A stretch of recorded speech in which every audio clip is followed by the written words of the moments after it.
आज की वीडियो में बात करेंगे अनात्म परागणता के बारे में। तो आइए जानते हैं क्या होता है ये। जब पुष्पों में वर्तिकाग्र एवं परागकोश की स्थिति इस तरह होती है कि परागकण स्वयं वर्तिकाग्र पर नहीं पहुंच पाते, इस स्थिति में स्वपरागण संभव नहीं होता। इस अवस्था को अनात्म परागणता कहते हैं।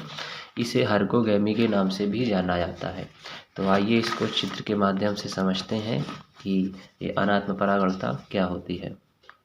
तो जैसे ये फूल का जो है मादा भाग यानी अंडाशय है और ये इसके नर भाग यानी पुंकेसर है। और पुंकेसर में ये है परागकोश। परागकोश के अंदर होते हैं परागकण। परागकण ही जब यहाँ पहुँचते हैं तो यहाँ पर निषेचन करते हैं अंदर बीजांड के अंदर जा कर के। तो जब पुष्पों में वर्तिकाग्र, तो वर्तिकाग्र किसको कहते हैं? इस हिस्से को, ऊपर वाले हिस्से को वर्तिकाग्र कहते हैं। तो जब पुष्पों में वर्तिकाग्र एवं परागकोश की स्थिति, अब परागकोश कौन है? ये है परागकोश। तो कह रहा है वर्तिकाग्र और परागकोश की जो स्थिति है वो इस तरह से होती है कि परागकण स्वयं वर्तिकाग्र पे नहीं पहुंच पाते। मतलब कि जो वर्तिकाग्र है ये काफ़ी ऊपर है, लंबा है, और जो परागकोश है ये नीचे है।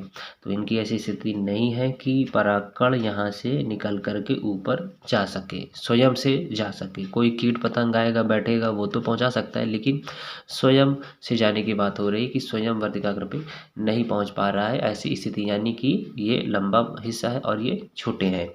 तो इस स्थिति में स्वपरागण संभव नहीं होता है। तो स्वयं का जो है परागण जब यहाँ पे नहीं जा पा रहा है यानी स्वपरागण नहीं हो पा रहा है, इस अवस्था को ही अनात्म परागणता कहते हैं।